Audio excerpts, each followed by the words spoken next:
आजवर आपण ऐकत आलोय की सोन्याचे भाव कडाडले, डिझेल पेट्रोलच्या दरानं 100 पार केली, घरातलं बजेट कोलमडलं. पण कधी स्वप्नात तरी विचार केला होता का की जी कोथिंबीर आपण भाजीवाल्याकडे भाजी घेतल्यानंतर फुकट मागायचो, तीच कोथिंबीर एक दिवस आपल्या खिशाला इतकी मोठी कात्री लावेल की पेट्रोलचा दरही तिच्या समोर फिका पडेल. विषय अगदी 100% खरा आहे. बाजारात सध्या कोथिंबीरीचा असा काही राडा सुरू झाला आहे की सर्वसामान्यांच्या ताटातून कोथिंबीर गायब झाली. कोथिंबीरीचा हा भाव पेट्रोलपेक्षाही दुप्पट कसा झाला? शेतकऱ्याच्या पदरात नक्की काय पडतंय आणि व्यापाऱ्यांची यात काय गणित आहेत? हे सगळं आज आपण या व्हिडिओमधून पाहणार आहोत. नमस्कार, मी संदीप आणि तुम्ही पाहताय LS मराठी. किरकोळ बाजारात कोथिंबीरीची एक सिंगल जुडी चक्क 200 ते 210 रुपयांना विकली जाते. विचार करा, ज्या पेट्रोलसाठी अख्खा देश ओरडतोय, जे पेट्रोल 125 रुपयांच्या आसपास मिळतंय, त्याच्यापेक्षा दुप्पट किंमत मोजून आपल्याला एक जुडी कोथिंबीर घरी आणावी लागते. इतकंच काय, मार्केटमध्ये कोथिंबीरीला तब्बल 21,000 रुपये शेकडा असा विक्रमी आणि ऐतिहासिक भाव मिळालाय. म्हणजे 100 जुड्या घ्यायच्या असतील तर व्यापाऱ्याला 21,000 रुपये मोजावे लागतात. हा आजवरचा इतिहासातला सर्वात मोठा विक्रम मानला जातोय. हा दर ऐकल्यानंतर भल्या भल्यांना चक्कर यायची वेळ आली. कारण आजवर कोथिंबीर 1000, 2000 किंवा फार फार तर 5000 रुपये शेकडा विकली गेल्याचं जुने जाणते लोक सांगतात. पण थेट 21,000चा टप्पा पार करणं म्हणजे हा निव्वळ चमत्कार आणि ग्राहकांसाठी मोठा धक्काच. आता तुमच्या मनात प्रश्न आला असेल की अचानक असं काय घडलं की कोथिंबीरीचे भाव थेट गगनाला भिडले? बाजारात कोथिंबीर येत नाहीये का? बाजारात कोथिंबीरीची आवक आहे, मग शेतातून माल बाजारात येतोय. पण खरी गोष्ट अशी आहे की आपल्या स्थानिक बाजारात जितका माल येतोय त्यापेक्षा कितीतरी पटीनं जास्त मागणी परराज्यातून येते.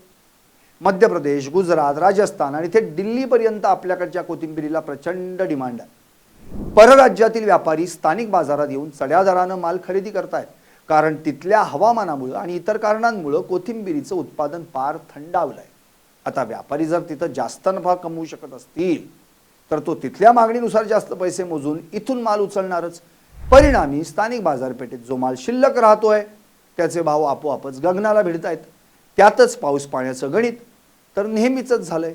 नाशिक, पुणे आणि अहिल्यानगर सारख्या भागात जिथं कोथिंबीरीचं मोठ्या प्रमाणावर उत्पादन होतं, तिथं अचानक झालेल्या मुसळधार पावसामुळे काढणीला आलेलं पीक शेतातच सडून गेलं.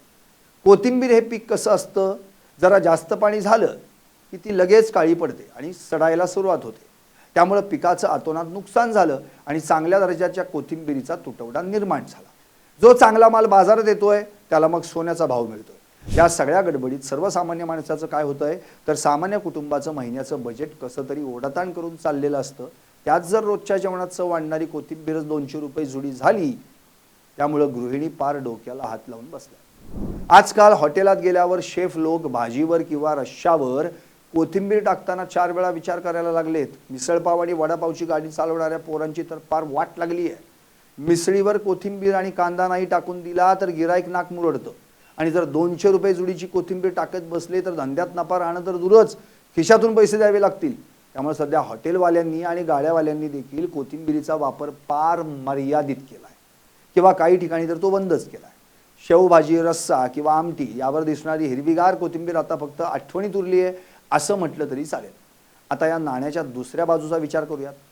जेव्हा जेव्हा एखाद्या भाजीचा भाव वाढतो तेव्हा शहरातले लोक ओरडतात की शेतकऱ्याला लई पैसा मिळतो, शेतकरी आता माल होणार. पण जरा थांबा, प्रत्यक्ष जमिनीवरची परिस्थिती खूप वेगळी आहे. ज्या शेतकऱ्याच्या शेतात कोथिंबीर पिकली आहे, ज्यानं अतोनात कष्ट करून महागडी औषधं फवारून आणि पावसाच्या तडाख्यातून आपलं पीक वाचवलंय, त्याला नक्कीच चांगला भाव मिळतोय. पण अशा शेतकऱ्यांची संख्या बोटावर मोजण्या इतकीच आहे. बहुतांश शेतकऱ्यांचं पीक तर शेतातच सडून मातीमोल झालंय. म्हणजे ज्याच्याकडे माल आहे त्याला भाव मिळतोय, पण ज्याच्याकडे मालच उरला नाही त्यानं या वाढलेल्या भावाचं काय चाटायचं? शेतकऱ्यानं महागडं बियाणं आणलं, खतं आणली, मजुरी दिली आणि शेवटी निसर्गानं घात केला. त्यामुळं हा जो 21,000 रुपये शेकडा भाव दिसतोय त्याचा फायदा सर्वसामान्य आणि छोट्या शेतकऱ्याला पूर्णपणे मिळत नाहीये. मधले दलाल आणि मोठे व्यापारी ज्यांनी आधीच माल साठवून ठेवला आहे किंवा जे थेट शेतात जाऊन उभा माल स्वस्तात बुक करून घेतात तेच खरा मलिदा खातात. हा बाजारातला उघडा नागडा सत्य इतिहास. कोथिंबीर हे पीक कसं असतंय हे सुद्धा समजून घेणं गरजेचं आहे. हे काही वर्षानुवर्षे टिकणारं पीक नाही. हे अगदी कमी दिवसात म्हणजे साधारण महिना दीड महिन्यात येणारं पीक. त्यामुळे या पिकाला रिस्क लई मोठी असते. जर बाजार चालू असताना लागवड झाली आणि काढणीच्या वेळी पाऊस आला तर पूर्ण भांडवल पाण्यात जातं. या उलट जर हवामान चांगलं राहिलं आणि बाजारात तुटवडा असेल तर हेच पीक शेतकऱ्याला एका रात्रीत श्रीमंत करू शकतं. म्हणूनच याला जुगाराचं पीक म्हणतात. सध्याच्या काळात ज्या शेतकऱ्यांनी धाडस करून कोथिंबीर लावली होती आणि ज्यांची कोथिंबीर सुदैवानं वाचली, त्यांची लॉटरी लागली, ते मात्र नाकारता येत नाही. पण तरीही निसर्गाच्या लहरीपणामुळे बहुतांश शेतकरी आजही डोळ्यात पाणी आणून आपल्या सडलेल्या पिकाकडे बघत बसला आहे. या सगळ्या परिस्थितीवर प्रशासनाचं किंवा बाजार समित्यांचं काय नियंत्रण असतं असा प्रश्न अनेकांना पडतो. तर मित्रांनो, पालेभाज्यांच्या बाबतीत मुक्त बाजारपेठेचा नियम लागू होतो. इथं मागणी आणि पुरवठा या दोनच गोष्टींवर सगळा खेळ चालतो. जर पुरवठा कमी असेल आणि मागणी अफाट असेल तर भाव वाढणारच. यावर सरकार थेट नियंत्रण ठेवू शकत नाही. कारण या नाशवंत वस्तू आहेत. तुम्ही कोथिंबीर गोदामात साठवून ठेवू शकत नाही किंवा तिचा बफर स्टॉक करू शकत नाही. ती आज बाजारात आली की आजच किंवा जास्तीत जास्त उद्यापर्यंत विकली गेली पाहिजे, नाहीतर ती फेकून द्यावी लागते. त्यामुळेच या बाजारातली अनिश्चितता खूप जास्त असते. आज 200 रुपये जुडी असणारी कोथिंबीर पुढच्या महिन्यात थेट 5 रुपये जुडीवर आली तर नवल वाटायला नको. कारण जेव्हा नवीन लागवडीचा माल एकदम बाजारात येईल आणि आवक प्रचंड वाढेल तेव्हा हेच भाव धाडकन खाली कोसळतील. थोडक्यात सांगायचं तर कोथिंबीरीचा हा विक्रमी दर म्हणजे निसर्गाचा लहरीपणा, परराज्यातील वाढती मागणी आणि बाजारातील गणितांचा एक अजब संगम. पेट्रोलच्या दराची होणारी ही तुलना ऐकायला जरी गमतीशीर वाटत असली तरी ती सर्वसामान्यांच्या जगण्याचं विदारक चित्र मांडणारी आहे. जोपर्यंत नवीन पिकाची आवक बाजारात मोठ्या प्रमाणावर सुरू होत नाही आणि परराज्यातील मागणी थोडी थंडावत नाही तोपर्यंत कोथिंबीरीचा हा तोरा असाच कायम राहण्याची शक्यता आहे. त्यामुळे तोपर्यंत जेवणात कोथिंबीर वापरताना जरा जपूनच वापरलेली बरी. नाहीतर भाजी महाग आणि कोथिंबीर दुप्पट महाग असा कारभार व्हायचा. तुम्हाला काय वाटतं? तुमच्या भागात कोथिंबीरीचा काय भाव सुरू आहे? तुमच्याकडे भाजीवाल्यांना फुकट कोथिंबीर देणं बंद केलंय का?